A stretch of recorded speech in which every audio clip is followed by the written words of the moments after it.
I went to the Effective Altruism forum and tried to talk with them. Why? What are some good things about them? What did I like or think was promising? So, two main things. One, they talk about rationality. You can post things related to rationality on their forum that is on topic. They explicitly value rationality. So I wouldn't want to go to a forum on, say, golf, because then I couldn't post anything about rationality, no one would care, it would be off topic. So I like forums where you can talk about philosophy, rationality, that kind of thing. And then number two, they have a forum. So those were the main criteria. There is actually a shortage of any kind of public rationality forum on the internet. However, after I used it for a while, I decided I was partially incorrect about them having a rationality forum. In two ways. One, they don't really want to talk about rationality that much. A lot of them just want to do activism stuff, and they're like not interested in trying to understand the theory. A lot of them, so allegedly, EA wants to apply rationality to do activism more effectively, but most of the people there are not trying to learn how rationality works and then apply it. So they can't actually participate in philosophy discussions, they're not intellectuals. And then two, it's not really a forum, it's more of a subreddit. It's kind of a hybrid between a forum and a subreddit. And I think subreddits are problematic. So it has certain features, or you could call them anti-features, that make it not really work well as a forum. The main one is, on a forum, when you post on a topic, that topic goes to the top. You might have multiple views on how you can see the topics listed, but the default or standard view, or at least a very common view, is chronological order by most recent post on the topic. That way, topics can persist over time. You can have mega threads. If a topic is getting discussion, it keeps getting bumped back to the top and can get more attention. Whereas in a subreddit, and this is how EA's forum works, basically all topics die after a few days. If it's extremely popular, it might last over a week, and then it dies, no matter how popular it is, because it's old. Just everything old stops getting any attention from the front page, and basically no one sees it anymore. And if you post a comment in an old topic, you will not get attention. Basically, you're wasting your post. No one cares. No one will read it. No one will see it. On a forum, every new post can be in any topic, and it will get some measure of attention based on how active the forum is. And based on its title or subject line or something. Some people will skip some posts based on the author or what the topic is, and then go read some other ones instead. So some things are more popular than others, but you can comment on any topic and it has a fair chance to get attention. But on a subreddit, you cannot. If something is more than 3 hours old, you are late, and you will probably be seen by fewer people. There's a strong incentive to only read and respond to the very newest stuff. And so that makes it really unforum-like and is actually really bad. So I thought that they had an actual forum where you could talk about rationality, but it is not an actual forum, and most of the people there are not really trying to talk about rationality. It acts more like a forum than Reddit does. People treat it more like a forum. The culture is more forum-like. But the actual mechanics, with the voting and the popularity, is just like Reddit, and it makes it, I would say, more like Reddit than like a proper forum overall. Despite having some cultural similarity with a forum and some people trying to use it as a forum, the core mechanics of how it works is too much like Reddit. It is too much like Web 2.0. It is social media rather than Web 1.0 when we got bulletin board forums. So it is not the thing I was looking for. On a similar note, I don't count Facebook groups as forums. I will not go use Facebook groups. I do not count Twitter as a forum. I will not go tag a bunch of people on Twitter and think I'm having a reasonable discussion. I certainly don't count Reddit as a forum, although Reddit is better than Facebook and Twitter. Reddit is one of the best social medias, despite being kind of awful. And Reddit actually has useful information on it sometimes. Like, it's not a very good place to try to have discussions, but you can sometimes find decent information on a specific topic, which is one of the main things forums are good for. There are forums with tons and tons of posts on some specific narrow topic, and if you go find the right forum and you care about that topic, you can find a bunch of great info in the archives. And you can do that with subreddits too. But forums design, the design of forums is more suited to that than the design of Reddit. Reddit is not optimized for creating a high quality archive for people to search through later. Despite not being optimized for it, it is still useful for it sometimes. Anyway, so there is a shortage of actual rationality forums, places that you can have a reasonable forum-like discussion, not social media discussion, about philosophy and rationality and stuff. And I thought maybe EA would offer that, but it does not.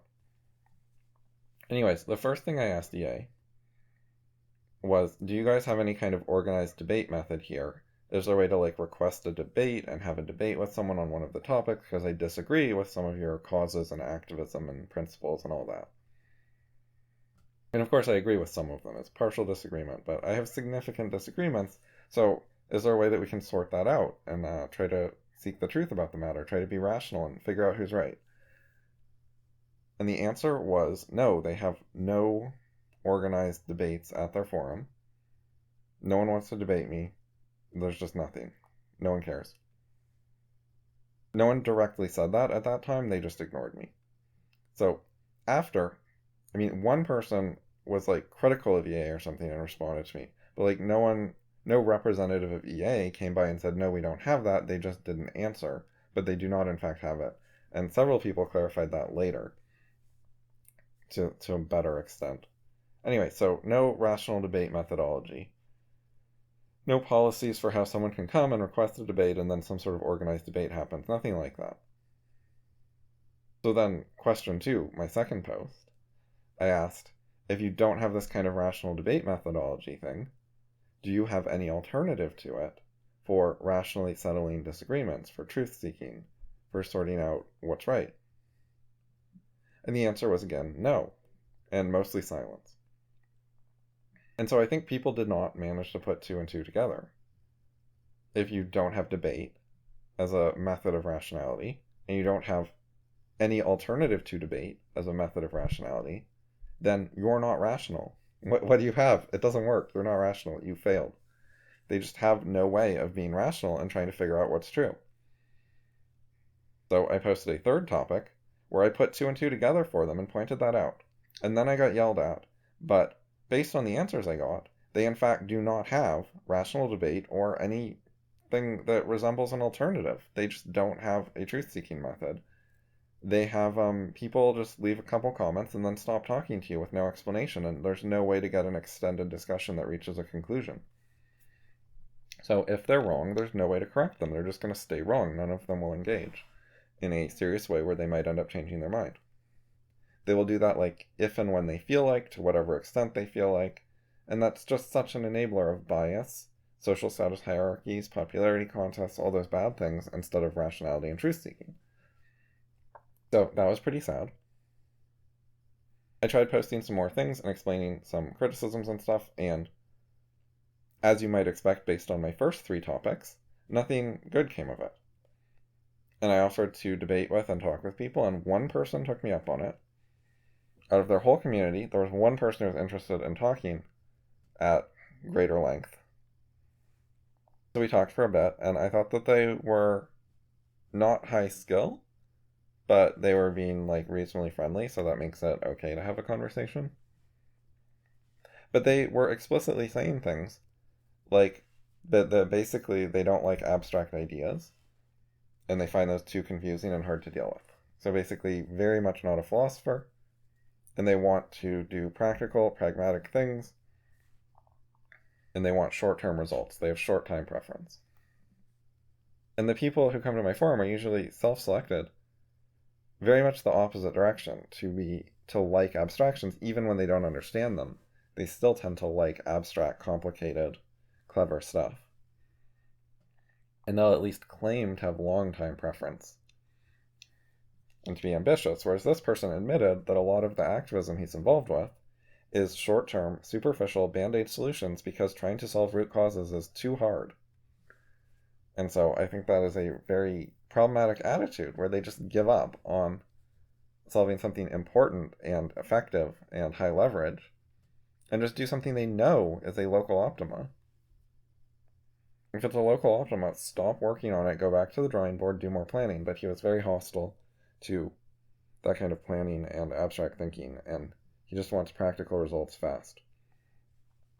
And he thinks things should be evaluated by success, by track record, by results. And he did not understand the abstract concept that all results, all evidence, all observations, all data is interpreted by theories, by hypotheses, by how you view it. That you can't just look at the results of some activism and know whether it's good or bad. You have to judge it using philosophy, interpretations, arguments, criticism, rationality. So there's no way to get away from philosophy and just be practical or pragmatic or concrete or whatever. There's no escape from abstract thinking. And so if you're not good at abstract thinking and there's no escape, what's going on? Well, you have thought leaders who are influencing you, who are telling you what to think, who are doing the abstract thinking for you and telling you their conclusions. In other words, there are authorities that you trust. And you've decided to trust certain people and trust their judgment and their conclusions. When you don't understand it yourself, you do not have the skill and knowledge to think these things through yourself. You're just trusting other people. So who are you trusting and why them? And that is a topic that we did not really get into. He did not really want to talk about. He never really wanted to cite literature, or that was another thing is, so I said, like, hey, if Popper is right, then some of your stuff is wrong. And he said, learning Popper sounds like big and hard and a lot to ask. And I said, that's no problem if you don't know how to engage with Popper and you don't want to learn it. But you should not assume it's wrong unless either you can refute it yourself or you can find some refutation and say, aha, someone else did the work for me. I endorse this. I take responsibility for it. I'm going to use this as my idea. I trust it. And if it's wrong, then I'm wrong. But he didn't want to do that either. He didn't know of someone else refuting Popper, and he didn't want to look for that. It's like, okay, well, if you can't refute Popper and you don't know of anyone else ever having done it, you should not dismiss Popper, and you should not do anything premised on Popper being wrong. That's not reasonable. But that point did not get across. Also, midway through the discussion, and also, I was going to post a lot more articles on EA. I posted a ton on my blog. But what happened was, EA, you know how they weren't really a proper forum? Well, they decided to make it much, much worse. So they came up with a new policy that whenever you post something, and not just a new topic, but just a comment, it has to basically be in the public domain. You have to license it for anyone to do whatever they want with it. It's a Creative Commons by CC or something license, where people have to give attribution, but that's it. They can sell your work without your permission and without paying you anything. They can just, like, grab a bunch of your posts, publish them as a book, do whatever they want. You're just giving all your stuff away for people to do whatever they want with. They can make derivative works, and then the derivative work, they can license it however they want. They can keep it secret. They can commercially license it. The derivative works do not have to be free like your work was. So you have to give all your stuff away, basically give up your copyright on anything you post on the forum. And I said, screw that, I'm leaving, goodbye. And that is a very unusual thing. That's not like a standard policy for a forum. I've never run into that problem before. So they just made their forum extraordinarily inhospitable to anyone who like values their own writing very much. So the one guy came with me to my forum to continue our discussion, but no one else. It's sad for the community is pretty decent size and has millions and millions of dollars, and just one random guy with 250 karma who has no status in the community is the only one willing to even try to have a conversation with a energetic philosopher critic. So not really much of a rationality community. So I ended up putting a bunch of posts up related to this that were basically about themes I would have written about anyways, mostly. I did end up discussing animal intelligence a bunch with that one guy who was willing to talk. So, something I've talked about before, something interesting, something related to epistemology. But I also wrote about some other stuff. One of the big ones was classical liberalism and social harmony, and not having conflicts of interest between special interest groups and warring tribes and all that. Because I think a lot of what activists do is counterproductive because they go fight with people and they get in these polarized, politicized, tribalist battles, and these things make the world worse. And you have people on both sides fighting each other, and you should stay out of those fights. That's not a good way to help the world improve things. Stop fighting with people. Fighting is bad. And so the guy was not very open to that. He just didn't care that much about fighting with people, and just does not have classical liberal intuitions, and did not want to talk about classical liberalism. He's some sort of anti-capitalist, but he doesn't know anything about classical liberalism, which is typical. And similarly, the EA forum in general was uninterested and did not care when I wrote about topics like the rule of law and how the way they run their forum and the way they deal with debates and rationality does not fit the principles of the rule of law very well. I also tried to tell them that misquotes are bad and that they should have forum norms that are anti-misquote in a serious way, that they should try to clean up their intellectual standards, and they did not like that at all, downvoted a bunch and wouldn't talk about it. The only responses I could get on that topic were, we don't have misquotes, there's no problem here, we are anti-misquote, we already agree with you. But before I wrote a whole article about it, the head moderator of the forum explicitly clarified that she doesn't think misquotes are a big deal. So it was very weird and gaslighty after even the head moderator confirmed that they don't have any strong anti-misquoting norm. And then I say why they're wrong not to have such a norm. And then they tell me, oh, we agree with you. Why are you arguing this? This is a waste of time and boring because there's no disagreement here. So it was just very unreasonable and irrational. Anyway, so I wrote stuff about the rule of law and harmony of interests and classical liberalism, and no one wanted to talk about that. I can never get anti-liberals to engage in debate. It's interesting because it's politics adjacent, and it's easy to get people to yell at you about politics. But as soon as you switch to political philosophy and talk about classical liberalism and require, I don't know, some knowledge of economics, then people don't want to talk. There's probably somewhere you could get it, but I have not managed to really get much of those discussions for a long time. I guess it makes sense because the opposition is just ignorant and indoctrinated with propaganda, so they could not participate in a rational debate about it. So they have to either avoid debate or admit that they're ignorant and then just start reading and learning and studying and trying to find out what the other side says and why, and then think it over and don't go into that with a predetermined conclusion because you actually never had any reasons for rejecting the other side in the first place. And anyway, people don't want to do that.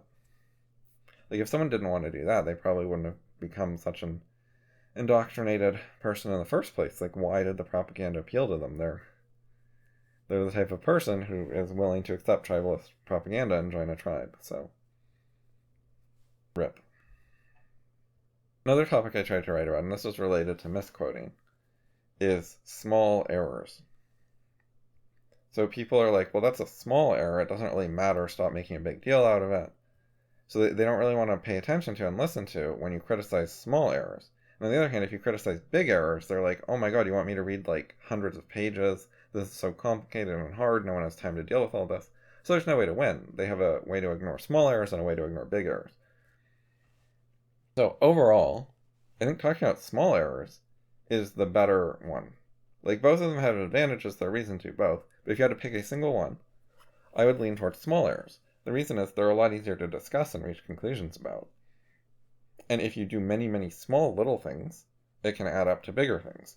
Whereas if you just start with a big thing, often the only really effective reasonable approach is to break it down into smaller parts, rather than try to tackle it as a whole. So you have to be able to deal with small parts as one of the main ways of dealing with big things. That's actually part of how they get rid of, or get out of, dealing with big things, is in order to deal with the big thing, you have to break it into small parts, but then they take those small parts and say, aha, I found a small error. Even if we're wrong about this, it's just small, so who cares? So, yeah, again, no real way to win, because they're just being irrational. Anyway, so small errors, very important. Not every small error, of course, but some small errors are important, and if you just dismiss small errors in general, you're going to dismiss the important ones. So, when there is an error, what you should do is think about, okay, what caused this error? What allowed this error to happen? Why did this error not get found and corrected sooner?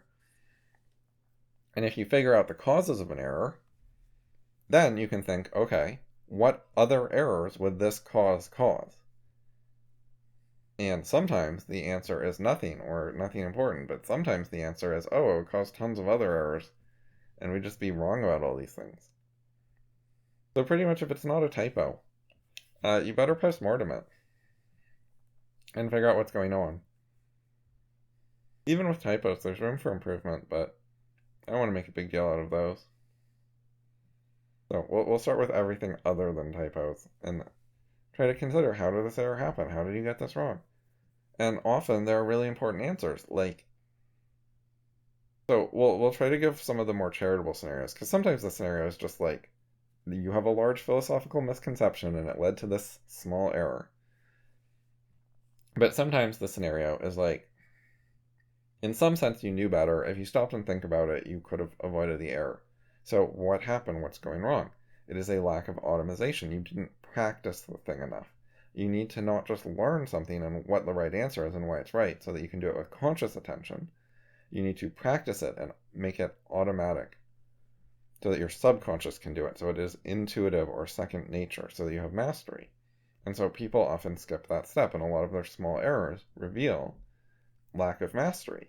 And that is a big deal, because if you want to build on ideas, if you want to build higher levels, if you want to use them as building blocks, they need to be mastered. You can't take a bunch of ideas that you can only use with your conscious attention and then combine them and build on them and get new ideas that you can only use with conscious attention, and then keep doing that for dozens of layers. That's never going to work.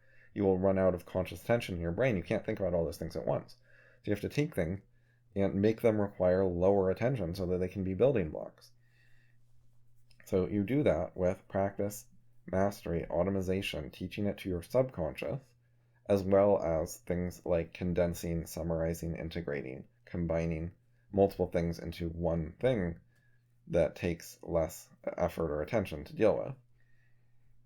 So things like higher level summaries can help. So there are multiple techniques, and practice and mastery is just one of them, for how do we take hundreds and hundreds and hundreds of small things and build up to some really advanced ideas that incorporate all these things as building blocks in a complex structure. You can think of ideas kind of like individual Lego pieces, and then you're trying to build up a Lego spaceship with several hundred pieces in it. Every piece needs to be really easy, not something where you're making mistakes and then someone has to point it out and then you're like, oh, when I stop and really carefully think about this, I can see why that's a mistake, so I did know better. It's like, that's not good enough. It needs to be pretty reliable. Anyway, so I tried to talk about that stuff and no one listened or cared or engaged. I think basically if they would raise their intellectual standards, they'd get less stuff wrong and stop doing as many counterproductive causes. But they don't even want to talk about that. If you talk about big abstract stuff, people don't want to talk about it.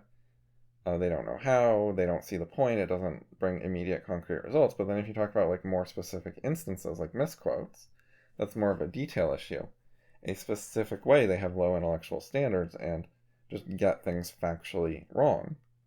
Then they also don't want to talk about it because it's like small and not important, and they deny disagreeing even though they keep doing it. And misquoting is also different than all those other small errors, because you can have a lot of small errors where it's a scholarship error, it's an intellectual error, it's wrong, it's a factual error. But misquotes are like that, but with one extra thing, which is that they're extremely disrespectful. When you misquote someone, you are putting words in their mouth that they did not say without their consent. You are speaking for them inaccurately. So you are basically violating their rights. You are screwing with a particular person and mistreating them. You're being a jerk to someone. If you just, like, say unemployment is at 8% and the real number is 6%, you've made a factual error, but you haven't mistreated any particular person. Whereas if you misquote and you say John said unemployment is at 8%, when John in fact said 6%, now you have mistreated John. So there's an extra reason to care about misquotes. So I tried to explain that to them and they did not care. So anyways, I think I'll go back to writing at my own sites. Well, I already did, making my own stuff at my own sites. If anyone cares, they can come to me. Because there are no forums that are really worth trying to go visit and do outreach at for me that I know of. Other people are in a different situation, and so if you find some forum where you can have discussions that meet your own quality standards, that's totally fine. I'm not trying to attack that or anything, I just don't know of one that works for me. And so I will just have to make my stuff, do my own thing, and be patient and hope that one day someone will actually share it in a way that gets some meaningful feedback and engagement, and get some people to listen so that the world can actually improve and use some of these ideas to make things better. Or actually engage in some debate that's capable of reaching conclusions so we can figure out who's right. I think if the other side won't debate, that is a hint about who's right, but it does not mean I'm right about everything. Often we're both wrong, you know? So there's, of course, plenty of room for improvement in my ideas. And even if I could win all the debates, there would still be plenty of room for improvement in my ideas.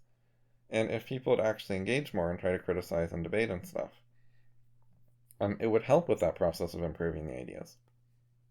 And it would help with the process of them learning the ideas and being able to actually use them and do better.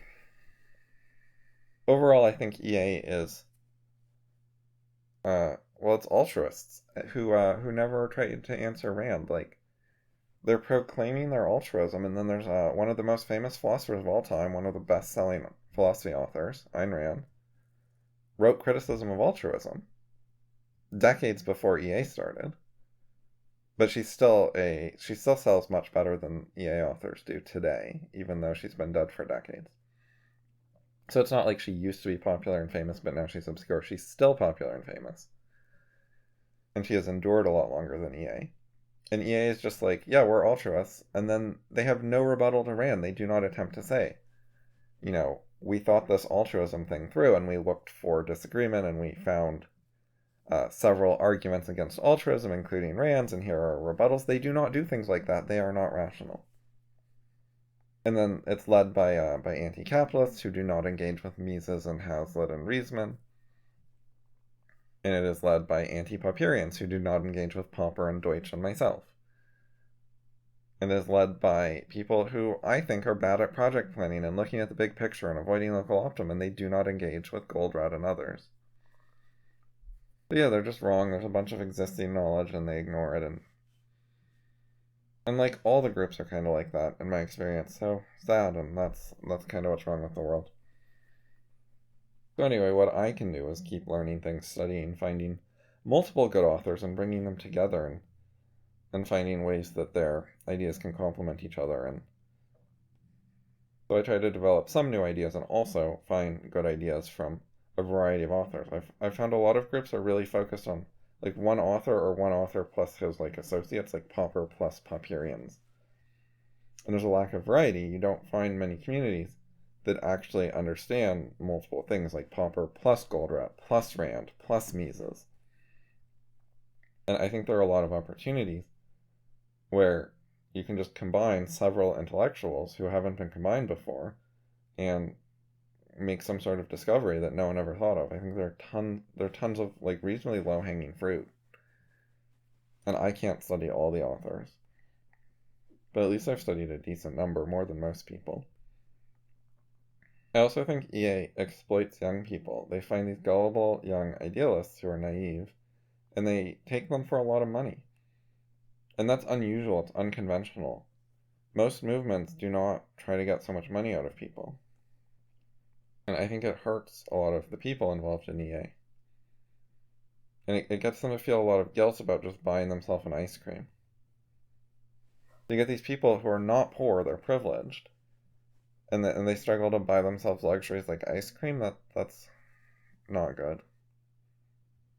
And then what they do instead, what they're pressured into putting a bunch of money into, are these EA causes, which are determined by irrational thought leaders with strong biases and agendas.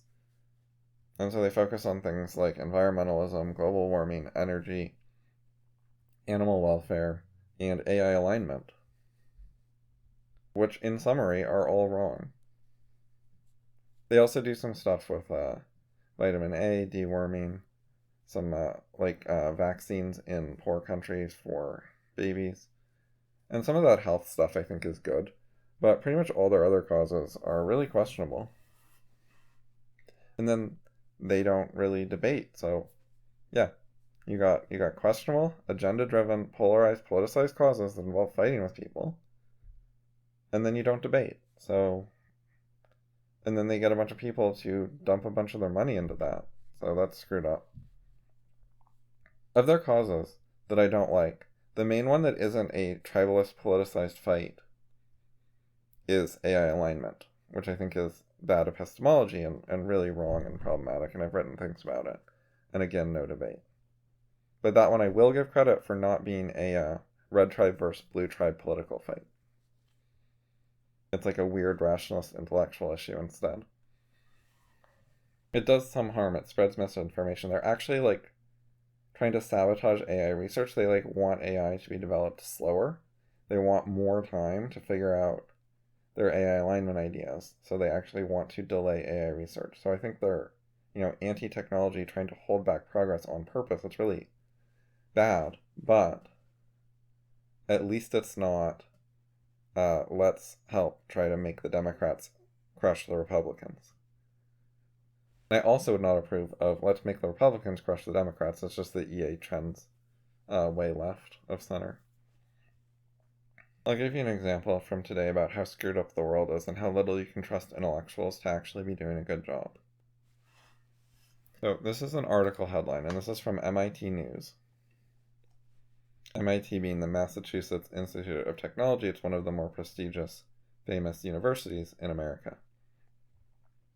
The headline is, Riddle Solved, Why Was Roman Concrete So Durable? And they actually made progress. So basically, they had known for a long time that Roman concrete was better than our concrete in some ways, and they didn't know how to copy that. And so they'd been stuck on this for decades. Maybe centuries? Some of the manufacturing methods and ingredient list recipes for Roman concrete had been lost. A lot of modern concrete crumbles after several decades, whereas some of the Roman stuff is still standing after 2,000 years. So there was something that Romans were doing right that was good that we didn't understand. And so far that's completely fine, completely reusable. There's nothing wrong here. Some piece of technology got lost and we didn't know how to do it, and we finally figured it out. Okay, no problem. However, so you start reading the article, and it turns out, so we have like modern chemical analysis and stuff. We've got better tools to try to look at Roman concrete. We have samples of Roman concrete. We can study it. And we also have some documentation of what they were doing. So there's a certain type of volcanic ash they were using, and we actually have in writing that they were using that, and they would ship it around the empire so that they could use it in construction, and that was one of the key ingredients. And we knew that, and we figured that out quickly because we're not total idiots, I guess. Okay, so, and then when we analyzed the concrete, we found two big differences between their concrete and our concrete. Two things that their concrete has that ours did not. And one is the ash, so we figured that one out in multiple ways, no problem. And two is there were these bits of lime in the Roman concrete, and then our concrete does not have that lime. And so we tried making concrete with ash, and it was not durable like the Roman concrete. And so that leaves one difference left, the lime. So you might think, this doesn't sound so hard, why didn't we figure this out a while ago?